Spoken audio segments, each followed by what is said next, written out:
Hello friends. तो अभी तक अरिथमेटिक प्रोग्रेशन की एक्सरसाइज 5.3 के क्वेश्चन 10 तक हम सॉल्व कर चुके हैं पिछली वीडियो में। इस वीडियो में हम क्वेश्चन नंबर 11 से सॉल्व करेंगे। तो देखते हैं क्वेश्चन नंबर 11 क्या है। क्वेश्चन नंबर 11 कहता है कि if the sum of the first n term of an AP is this 4n minus n square, what is the first term, that is S1? What is the sum of first two term? What is the second term? Similarly, find the third and 10th and the nth term. बहुत सारे questions इसमें किए गए हैं, ठीक है। बहुत सारी इंफॉर्मेशन आपसे पूछी गई है। तो कैसे सॉल्व करेंगे, तो पहले सोच समझते हैं क्वेश्चंस क्या पूछा गया है। आपको देखिए क्वेश्चंस में दिया गया है कि ये जो 4n माइनस एन स्क्वायर है ये n टर्म का सम है। This is the sum of n term, ठीक है। ये n टर्म का क्या है, सम है। और आपको पूछा गया है, आपको कई सारे क्वेश्चंस दिए गए हैं, सिर्फ n टर्म का सम देके आपको कई सारे क्वेश्चंस दिए गए हैं। तो चलिए देखते हैं, सॉल्व करते हैं क्वेश्चन नंबर 11।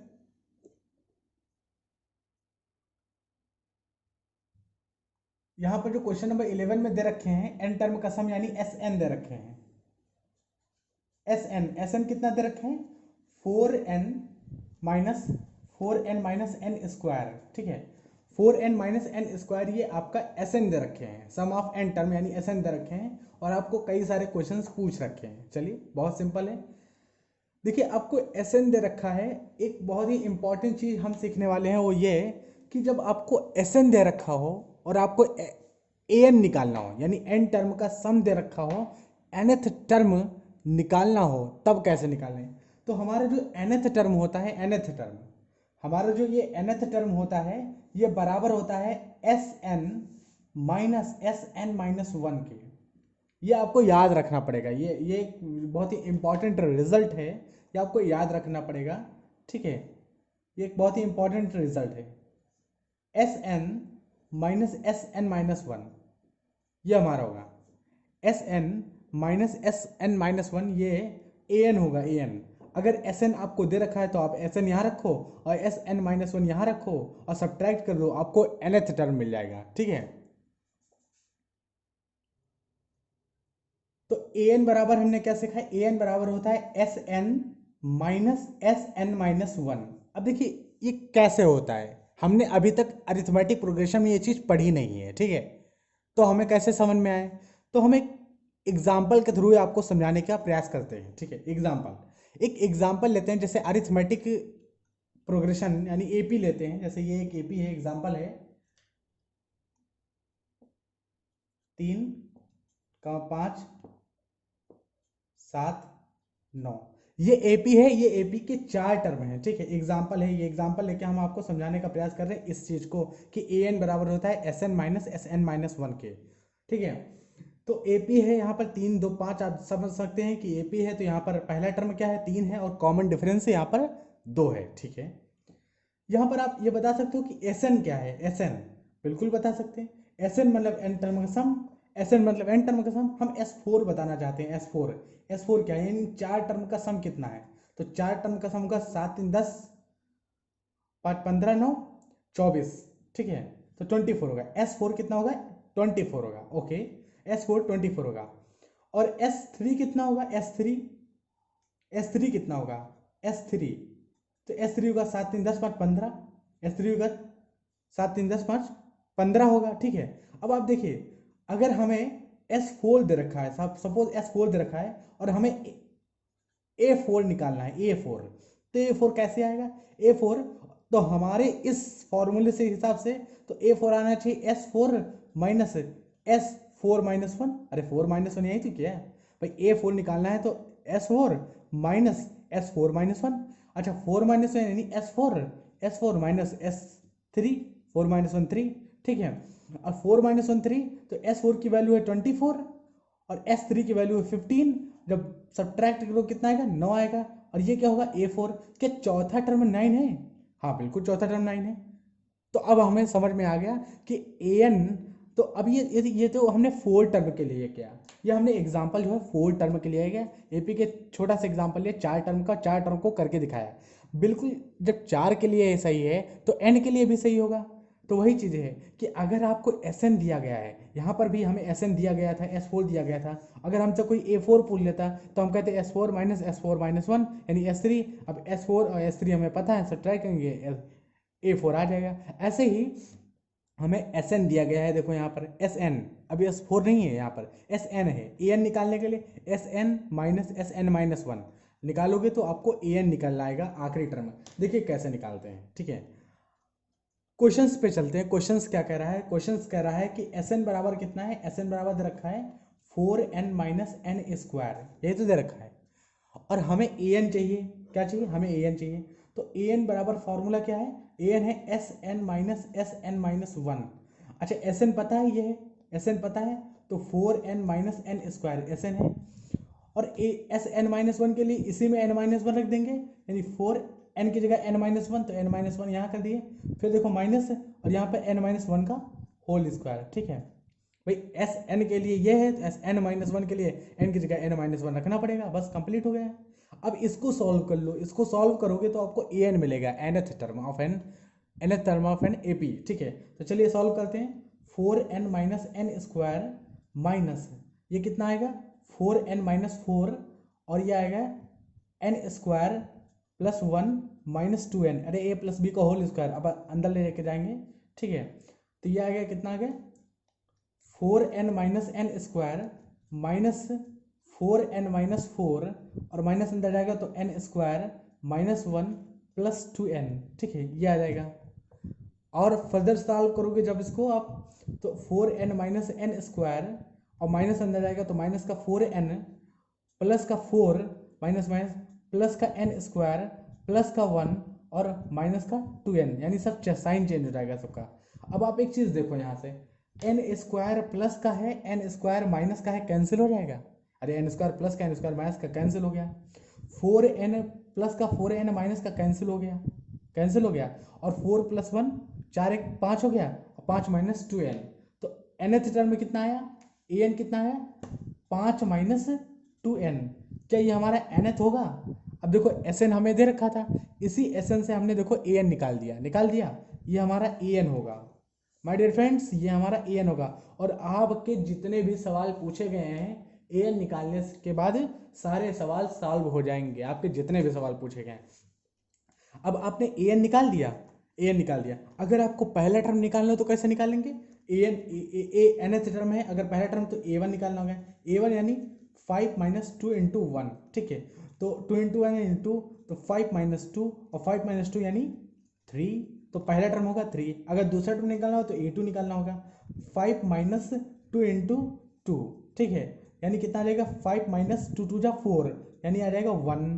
देखिए a2 आ गया, कितना सिंपल है। आपको a3 निकालना है, a3 भी निकल आएगा, बहुत सिंपल, a3 निकालना है, ठीक है।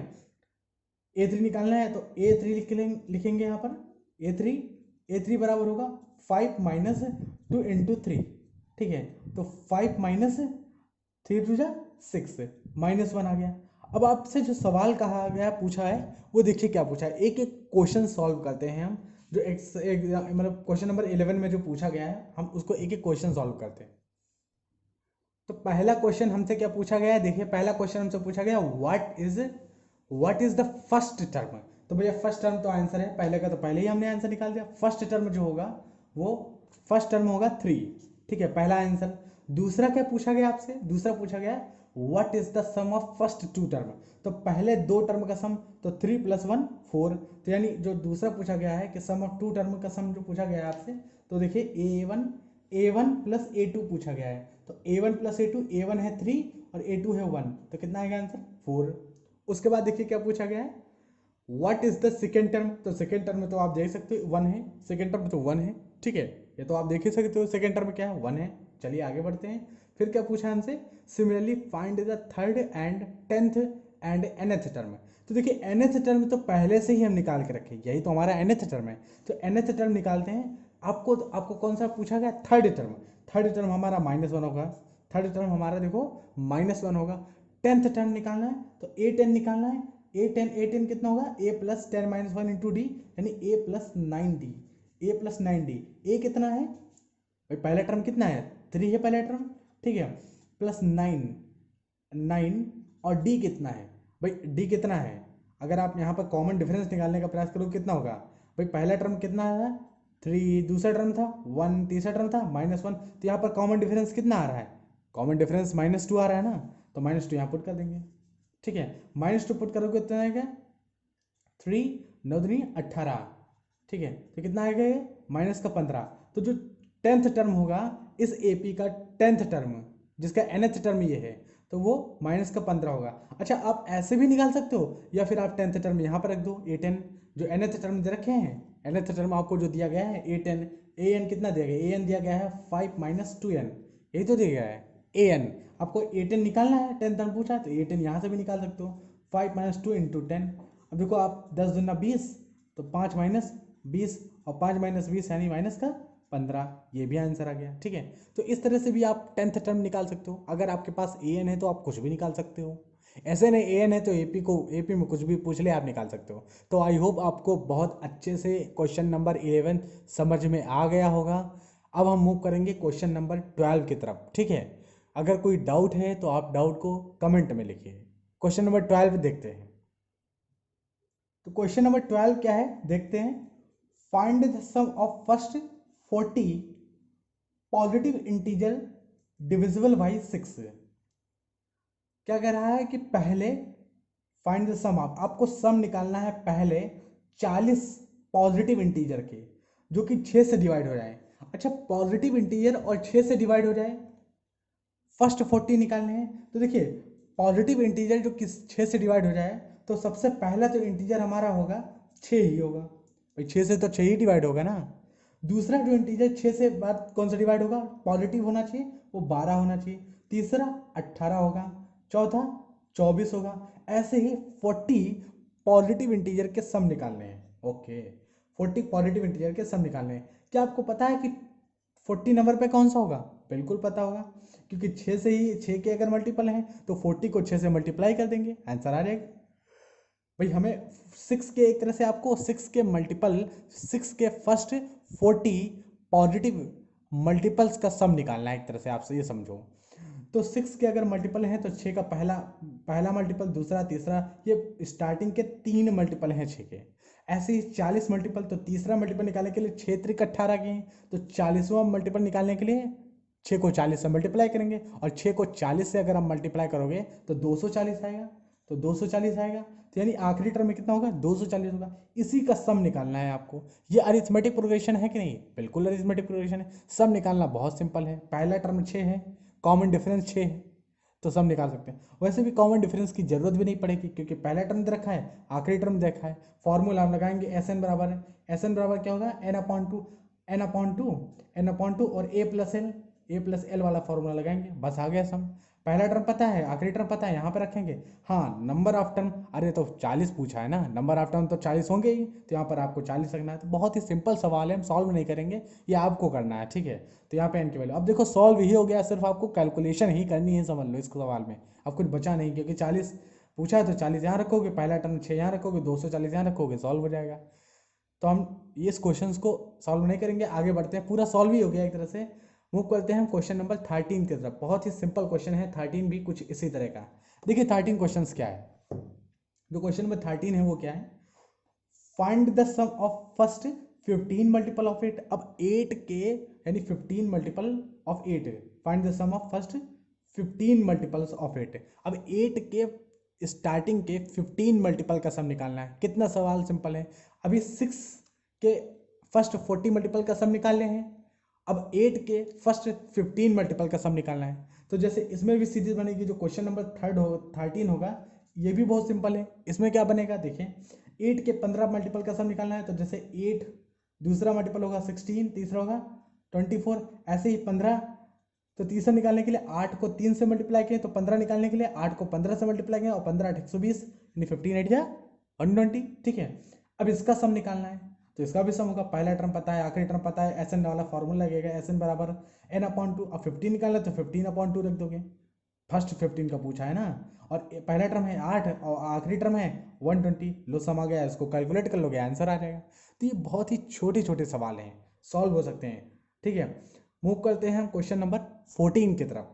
क्वेश्चन नंबर 14 क्या है, जो सवाल में कुछ प्रॉब्लम होगी, जिसमें आप फंस सकते हो, कुछ नई चीज़ें सीखने को मिले, उन सवालों को हम सॉल्व करेंगे। और जो सवाल बहुत ही सिंपल हैं उनमें उनको आप सॉल्व कर सकते हैं, तो उनको हम ज़्यादा सॉल्व नहीं करेंगे, ठीक है।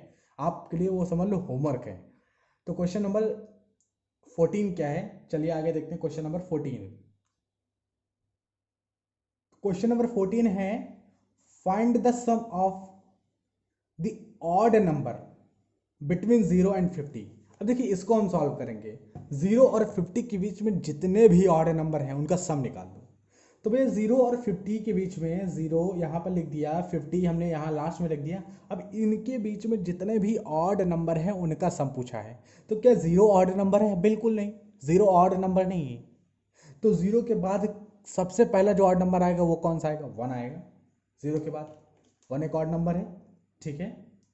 ऑड नंबर मतलब 2 से डिवाइड नहीं हो, इवन नंबर मतलब 2 से डिवाइड हो जाए, ठीक है। तो यहाँ से देखो पहला आएगा, दूसरा क्या होगा? ऑड नंबर 3 होगा, तीसरा 5 होगा। ऐसे ही चलेंगे ना, ऐसे ही चलेंगे। आखिरी क्या 50 ऑड नंबर है? बिल्कुल नहीं, 50 ऑड नंबर 2 से डिवाइड हो रहा है।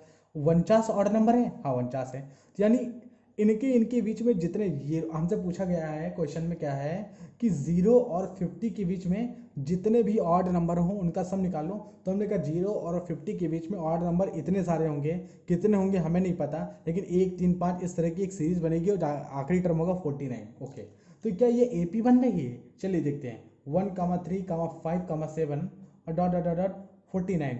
क्या ये अरिथमेटिक प्रोग्रेशन है? हाँ बिल्कुल, जिसका पहला टर्म 1 है और कॉमन डिफरेंस 2 है, ये अरिथमेटिक प्रोग्रेशन है। नंबर ऑफ टर्म पता कर सकते हो? बिल्कुल, देखिए नंबर ऑफ टर्म पता करने के लिए ए एन बराबर, ए एन का फॉर्मूला लगाएंगे, A N equals to A plus N minus 1 into D, ठीक है, यही लिखेंगे। ए एन आखिरी टर्म क्या है? 49, ठीक है। पहला टर्म जानते हो? हाँ बिल्कुल 1 है। N minus 1 number of term ही पता करने, कॉमन डिफरेंस 2 है हमारा, ठीक है। तो यहाँ से देखो 49 is equals to 1 plus 2n, 2n अंदर ले जाएंगे, 2n और माइनस 2, तो ये इधर कितना आ गया? ठीक है, 2n माइनस 1, अरे 1 माइनस 2 तो माइनस 1, और ये 49 है। अब देखो माइनस 1 है उधर, इधर आएगा तो 50 हो जाएगा, 50, ठीक है, और इक्वल्स टू 2n। तो n की वैल्यू कितनी आ गई? n की वैल्यू, ठीक है, 2 उधर जाएगा डिवाइड में, तो 50/2, और 50/2 यानी 25, यानी टोटल नंबर ऑफ टर्म्स कितने होंगे? 25, ठीक है। यानी हमें एक बात तो पता चल गई ये कि 0 और 50 के बीच में जो नंबर ऑफ यानी ऑड टर्म्स होंगे, ठीक है, ऑड नंबर तो होंगे लेकिन कितने होंगे? 25। इन 25 का सम निकालना है। पहला टर्म पता है 1, दूसरा पता है 49, लेकिन हमें नंबर ऑफ टर्म्स नहीं पता थे, तो वही तो नंबर ऑफ टर्म्स निकालने 25 होंगे, ठीक है। तो आप यहाँ से एस एन का फॉर्मूला लिख सकते हो। आप एस एन लिखो, बहुत सिंपल है, ठीक है। एस एन एस 25 यानी 25 का सम निकालना, तो 25 लिखोगे, तो 25/2, और पहला टर्म क्या है? 1, आखिरी टर्म क्या है? 49। अब 0 और 50 के बीच में जितने भी ऑड नंबर है उनका ये सम होगा, ठीक है। आप सॉल्व करोगे तो आ जाएगा 25/2, और ये 49 प्लस 1 50, ठीक है। ये कितना हो जाएगा? 25, ठीक है। 25 का स्क्वायर हो जाएगा, 25 इंटू 25 625, ठीक है। 625 S25 होगा, ठीक है। तो S25 कितना होगा? 625। ये हमारा आंसर हो जाएगा, 625 सम होगा। यानी 0 और 50 के बीच में जितने भी ऑड नंबर होंगे, कितने ऑड नंबर होंगे? 25 ऑड नंबर होंगे। इन 25 ऑड नंबर का सम कितना होगा? 625 होगा। इस तरह से एक सीरीज बनेगी, ठीक है। तो देखिए पूरा क्वेश्चन को ऑपरेशन हो गया एक तरह से, हर एक चीज हमने जान लिया, ठीक है। तो क्वेश्चन नंबर 14 आई होप आपको अच्छे से समझ में आया होगा। मूव करते हैं क्वेश्चन नंबर 15 की तरफ। बहुत बड़ा ये लिखा तो है क्वेश्चन नंबर 15, लेकिन समझते हैं हम इसको।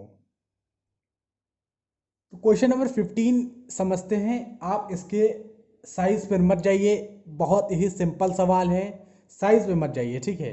नहीं तो आप क्वेश्चन से इस तरह का अगर आ गए और आप बड़ा देख के छोड़ देंगे तो फिर घाटे में आ जाएंगे एग्जाम के अंदर, ठीक है।